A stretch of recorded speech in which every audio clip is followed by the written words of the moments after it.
आनंद श्री स्वामी अखंडानंद जी सरस्वती महाराज भगवतामृत 1981 में आगे बतला रहे हैं कि श्रीमद् भागवत गीता महापुराण भगवान के स्वरूप का बोध कराने के लिए 9 प्रकार की प्रक्रियाएं स्वीकार करता है।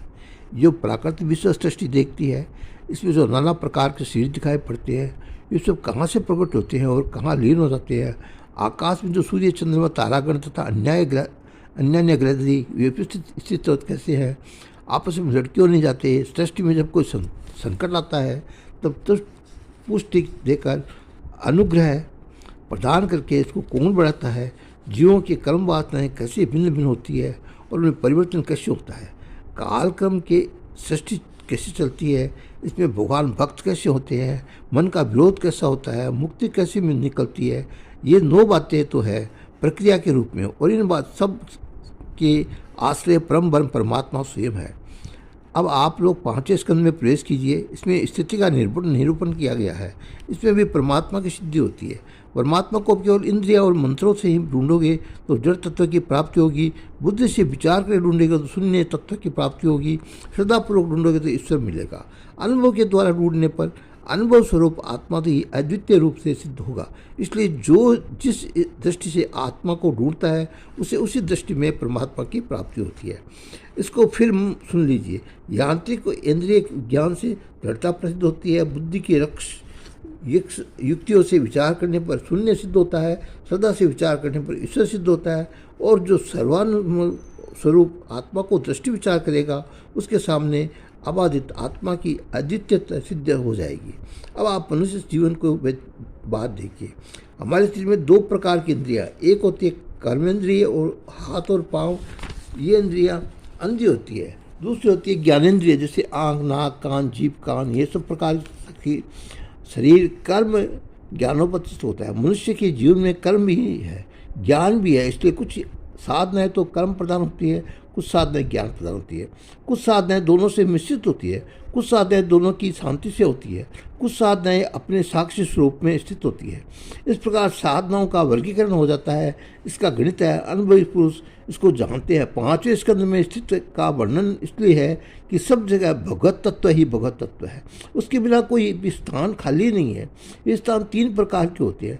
अपने स्वरूप में स्थित हो जाना एक स्थिति है, दूसरे देश में स्थित हो जाना दूसरी स्थिति है, और किसी काल में स्थित हो जाना तीसरी स्थिति है। इन तीनों स्थितियों के लिए साधन की आवश्यकता पड़ती है। कुछ लोगों की स्थिति भगवान की अनुग्रह से होती है, कुछ लोगों की स्थिति उपासना से होती है, कुछ लोगों की स्थिति योग से होती है, कुछ लोगों की स्थिति ज्ञान से होती है। इन सभी साधनाओं का निरूपण करने के लिए 5वां स्कंद प्रारंभ होता है। इसे बताया गया कि एक जीवन में दुश्चरिता धर्मार्थ से निवृत्त होती है, मन इंद्रियों की चंचलता योग से निवृत्त होती है, वासनाओं की प्रबलता उपासना से निवृत्त होती है, और ऐश्वर्य का अभिमान शरणागति से निवृत्त होता है, और अविद्या अंधकार तत्व ज्ञान से निवृत्त होती है। 5वें स्कंद में ये बताया गया कि जिस मनुष्य के दिल दिमाग में ये बात ठूंढ दी गई है, अध्यारोपित कर दी गई है कि वह उसी बात को श्रेष्ठ और दूसरी बात को कनिष्ठ मानता है। ये संसार की प्रबलता है, और इसका मिटना तब तक संभव नहीं है जब तक संत सद्गुण की सत्संग द्वारा अपौरुषीय ज्ञान राशि का प्राप्य स्वीकार न कर लिया जाए। यदि कोई अपने प्रयत्न और वासना द्वारा इसको मिटाता चाहे तो नहीं मिटा सकता। स्वयंभू और शत्रुपा के पुत्र प्रियव्रत जन्म से सत्संग प्रेमी थे। बहुत थोड़ी उम्र में वे नारद जी के पास चले गए और उन्हीं के पास रहकर भक्ति करने लगे। उनके पिता स्वयंभू मनु और दादा ब्रह्मा दोनों ने जाकर उनको समझाया कि केवल वन आश्रम या कुटिया में रहने से परमात्मा की प्राप्ति नहीं होती है। जिसका मन शुद्ध है वो घर गृहस्थ में, राज्य शासन में और संपूर्ण विश्व में व्यवस्था के संलग्न रहकर भी परमात्मा को प्राप्त कर सकता है। प्रियव्रत ने स्वयंभू को मन के कहने पर तो ये समझा कि ये मेरे पिता है, स्नेह बस पुत्र मोह के कारण मुझे घर छोड़ने में लौटने की शिक्षा दे रहे हैं। परंतु जब ब्रह्मा जी ने ये बात कही तब उन्होंने मान ली, क्योंकि वो जानते हैं कि ब्रह्मा जी के मुँह से 4 वेद निकले हैं। उन वेदों को प्रादुर्भाव हुआ है। जो जीव जब तथा ईश्वर द्वारा निर्मित नहीं है, अपौरुषीय ज्ञान राशि है, उन्हीं वेदों से जीव और ईश्वर का प्रकाश होता है। इसलिए प्रियव्रत ने सोचा कि ब्रह्मा जी की बात प्रमाणिक है, उनको अवश्य स्वीकार कर लेनी चाहिए। इसके बाद प्रियव्रत नारद जी की आज्ञा लेकर घर लौट आए। वहाँ भगवान के अनुग्रह से उनको इतनी बड़ी आयु मिली, इतना अधिक ऐश्वर्य मिला प्राप्त हुआ कि उनके रात में को भी दिन बनाने का प्रयास किया। उन्होंने ये सोचकर कि जिन भगवान ने दिन रात का विभाग किया है उनकी कृपा से क्या रात मिट नहीं सकती, अपने रथ के चक्रों से सूर्य की गति को आश्रय कर दिया। देखो, भगवान श्री कृष्ण निष्काम कर्मयोग प्रथम आचार्य सूर्य ही है। यदि सृष्टि में आप सबसे बड़ा निष्काम कर्मयोगी देखना चाहे तो सूर्य को देख लीजिए। उनके जीवन में एक क्षण के लिए भी विश्राम नहीं है। वे सबको प्रकाश देते हैं, कहीं भी आसक्त न होते और किसी से कुछ न चाहते हैं, कुछ ये अपने कर्म में लगना है। वे वचन से बोलकर कर्मयोग की शिक्षा नहीं देते, अपनी क्रिया के द्वारा कर्मयोग की शिक्षा देते हैं। और भगवान श्री कृष्ण सच्चे शिष्य है। भगवान ने स्वयं ही गीता में कहा है कि सब वेद भी मंत्र आता है। इसका अर्थ यह है कि सूर्य अपने मार्ग से हमेशा चलते रहते हैं, मर्यादा में स्थित रहते हैं और सबका कल्याण करते हैं। प्रियव्रत ने उन्हें कर्मयोगी सूर्य के मार्ग का अनुसरण किया। उनके रथ से पृथ्वी पर जो दबाव पड़ा उससे पृथ्वी में छिपे रत्न प्रकट हो गए। 7 प्रकार के रसों का समुद्र बन गया। उनकी परीक्षा बन गई। उन्होंने पृथ्वी का विभाजन करके दीर्घ काल तक शासन किया। बाद में उनके भीतर वैराग्य जो संस्कार हुआ, उदित हुआ, उसके कारण वे सब निर्विरक्त होकर नारद जी के आश्रम में चले गए और उन्होंने अपना शेष जीवन धर्मात्मा भगवान की सेवा में तथा उनके भजन चिंतन में स्मरण में व्यतीत किया। प्रियव्रत जैसा प्रभावशाली, प्रतापी, कर्म ज्ञानी और परिपूर्ण और राग वैराग्य में जीवन वाला राजा पौराणिक इतिहास में दूसरा कोई नहीं मिलता।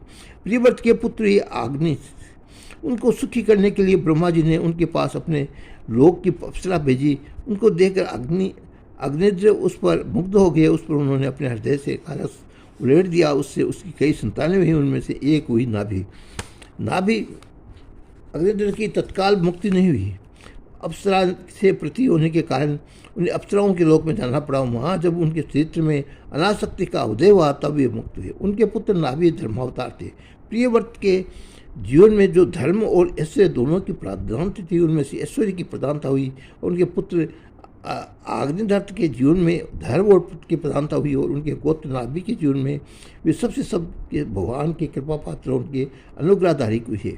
ऐसा नहीं है कि जो आप जैसा है उस पर जो भगवान अनुग्रह हो और जो आप जैसा न हो उस पर भगवान का अनुग्रह न हो।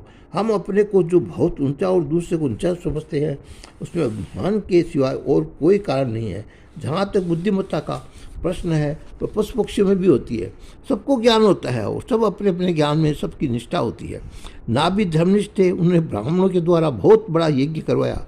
वेदोक्त रीति से यज्ञ कराने के कारण उनके यज्ञ में स्वयं भगवान प्रकट हुए। उनका दर्शन करके नाभि ने उनकी स्तुति करते हुए कहा कि भगवान, आपने बड़ी कृपा की, बड़ा अनुग्रह किया है कि आप यहाँ पधारे। यदि कोई छींके आने, जम्बाई आने अथवा पति स्वर्गित होने पर आर्त होकर आपके नाम का उच्चारण करता है तो उसका परम कल्याण हो जाता है। इसी प्रकार यागी को स्तुति करते हुए कहा कि हे प्रभु, आप तो हम ब्राह्मणों के वचनों का बड़ा भारी आदर करते हैं। वेदज्ञ, सदाचारी, यागिक और जन्म कर्म उपासना, ज्ञान सिद्धि ब्राह्मणों के प्रति अपने हृदय में सम्मान है। उसी के फलस्वरूप आप यज्ञ में प्रकट हुई है। हम लोग चाहते हैं कि हमारे महाराजा नाभि की इच्छा के अनुसार आप जैसा पुत्र उनको प्राप्त हो।